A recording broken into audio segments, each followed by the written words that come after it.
Standing on the deck of your ship, you fathom a form in a distance. A solitary polar bear, its large white form in perfect harmony with its icy world but dwarfed by an endless ocean, marauds in search of a meal in this frigid domain. As you stand stunned by the stupefying wonders that compose our amazing world, you realize that you haven't merely entered a different sphere of endless amazement, but also crossed over to the realm of the ethereal. You have slipped into a dream, and that's called Svalbard. In many interviews, I'm often asked what's my favorite place in this world and what's my favorite animal to photograph. I feel like a tape recorder playing the answer when I find myself saying Svalbard it is, and the animal for sure is the polar bear. The reason why I love this place and this animal is because of the sheer beauty of the landscape that changes by the day and the magnificent animal that represents all wildlife and is an icon that demonstrates aspects of the current world problems of climate change, global warming, wildlife conservation, etc.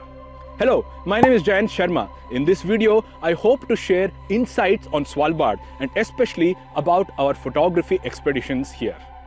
In 2011, I had made up my mind that I couldn't wait to sight and photograph polar bears.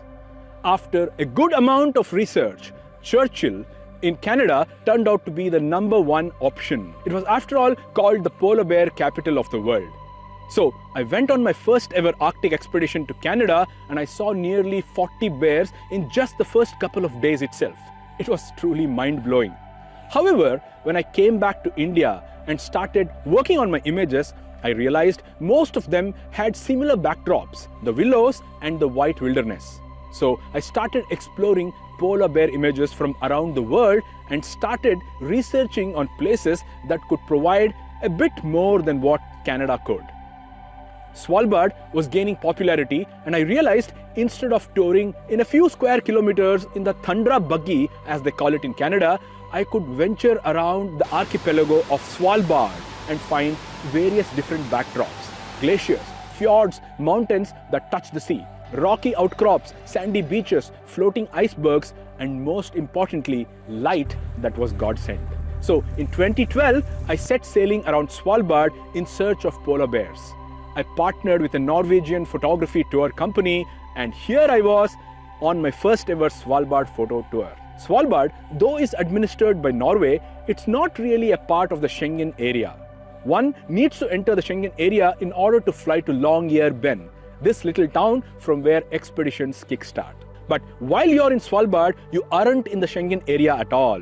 It's perhaps a land that is unique, and some countries agreed to sign a treaty a few decades ago where Svalbard was promised to be kept pristine and its wildlife undisturbed. The Norwegian government appoints a governor who administers Svalbard. So if you're ever planning to visit Svalbard, you need to get a Schengen visa with at least 2 entries. The first to enter Norway, and then you exit Schengen when you fly to Svalbard, and then again to return to Norway in order to fly back to your country or the place where you live.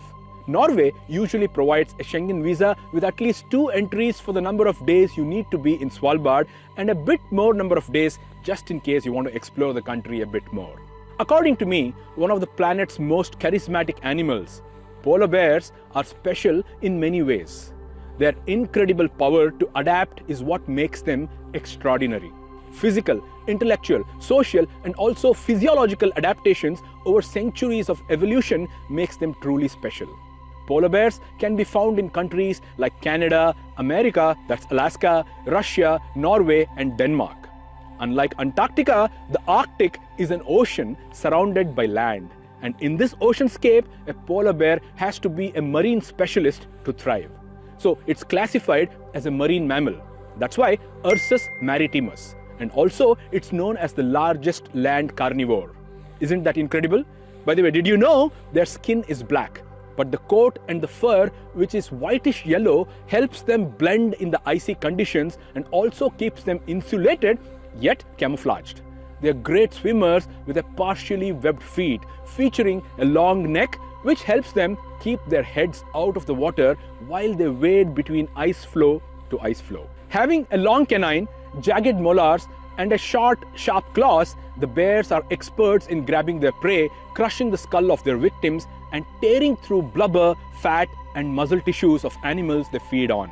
An excellent sense of smell is an amazing gift to have in the high Arctic if you are going to look for animals far and wide. And it is said that polar bears can smell food from miles away. It also is important to note that there could be fog and of course the long dark period where light is totally absent for months, where visibility isn't what you can bank on if you want to find your target. Intelligence and ability to learn is a very important attribute of polar bears, and cubs learn from mothers and hone their skills that is very essential for them to thrive in these unforgiving conditions. While bears are usually solitary, they are great in the company of another bear when they are courting or just hanging around with another individual while they are busy feeding on a carcass of a large whale perhaps, or waiting for the sea ice to form again before they start walking out at sea in search of food. It is observed that polar bears mate during the spring, but the females may not choose to give birth until the end of the year in winter. Among some of the most astonishing facts about polar bears, the fact that they can postpone the birth cycle until the end of the year by carrying fertilized eggs in a state of suspended embryonic development from spring till the end of the autumn is what is the most astonishing or amazing fact for me. After the mating, females may spend the rest of the summer and fall months feeding as much as possible, nearly doubling their body weight, preparing for the denning and gestation. Normally, they may enter the maternity den in late autumn or early winter and spend months in the den, where bears are born and emerge out of the den only after winter, possibly in spring again. Mothers take care of their cubs for nearly 2 years, if not more, before bears enter an independent adulthood. While polar bears may be the highlight of a fruitful wildlife expedition to the high Arctic, especially Svalbard, it's not only about polar bears that make places like this truly wild. A plethora of other Arctic dwellers add to the glory of such expeditions. On an usual expedition to Svalbard, in the summer of course, one can expect to sight Arctic foxes, Svalbard reindeer, walruses, bearded seals, ring seals, harp seals, harbor seals and hooded seals, whales like humpbacks, minke, blue and fin whales, apart from a large variety of birds like the Arctic terns, red-throated divers, northern divers, fulmars, barnacle goose, eiders, ptarmigans, phalaropes, skuas, gulls like the glaucous gull, ivory gull, Sabine gull and the numerous kittiwake. One of the highlights of a summer expedition to Svalbard is having an encounter of the most numerous Brunish guillemots, who may be 500,000 strong, and they may be nesting on the bird cliffs of places like Alkefile, a remarkable place in the Hinlopen Strait that separates Spitsbergen from the rest of the archipelago. Little auks, puffins and many other birds make bird and wildlife photography worthwhile in this archipelago. We at Toehold usually operate expeditions to the Arctic and Svalbard of course in the spring, summer and autumn. While we think summer is relatively the best time of the year for an overall fruitful experience, spring and autumn are gaining popularity. While we operate photography expeditions with a small number of guests on board, ships that allow enough space for each photographer and of course their gear, we also operate tours for wildlife enthusiasts where a few dozen guests can be on board on relatively larger ships.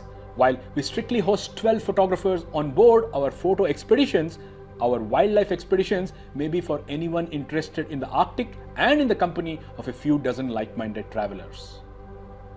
A typical expedition involves sailing to the northern parts of the archipelago, mostly in search of the sea ice, which is perhaps the best habitat to photograph bears in their elements. So we start from the Longyearbyen Fjord and traveling through East Fjorden, we sail westerly before we turn right to get to the northwestern part of Svalbard. During the typical 10-day expedition, we ensure we get a variety of experiences in different habitats like the sea ice, fjords, glaciers, straits, and of course, bird cliffs where life thrives. While on this expedition, we are expected to encounter wildlife from the ship as well as when we embark smaller speedboats that are used to explore narrower parts of fjords and glacier fronts in and around the archipelago. Photographers may experience the pleasure of photography from low angles while in the zodiacs and from the deck of the ship, from where we can use telephoto lenses to photograph bears while at the open sea ice in the north of the archipelago usually.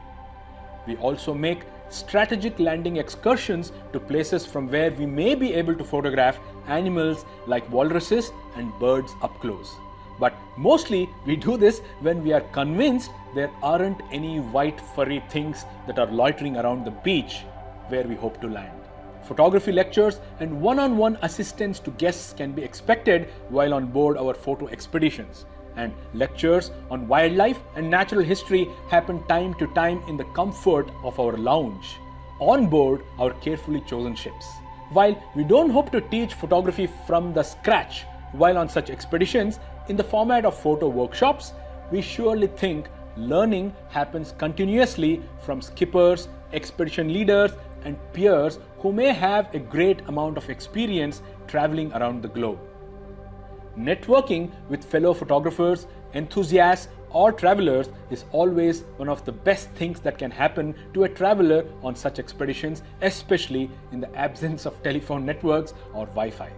Our carefully chosen expedition ships come with comfortable cabins, either for single travelers or couples or friends who would like to share a cabin hosted by a friendly bunch of crew members who not only cater to your individual meal and dietary preferences, but also ensure the best possible service, of course, in the circumstances given. So, if the idea of meeting the exclusive and exotic wildlife in the high Arctic has been on your bucket list, please get in touch with us to know about our upcoming expeditions in the coming months and years. I am passionate about polar regions, and Svalbard is a jewel in the crown of wildlife photography expeditions, and I can't wait to enable you to experience the magic of Svalbard. I leave you behind with some images that has made me really proud. Now, what will make me even prouder is when I see you capture these in your camera. Come on, let's make it happen. Take care.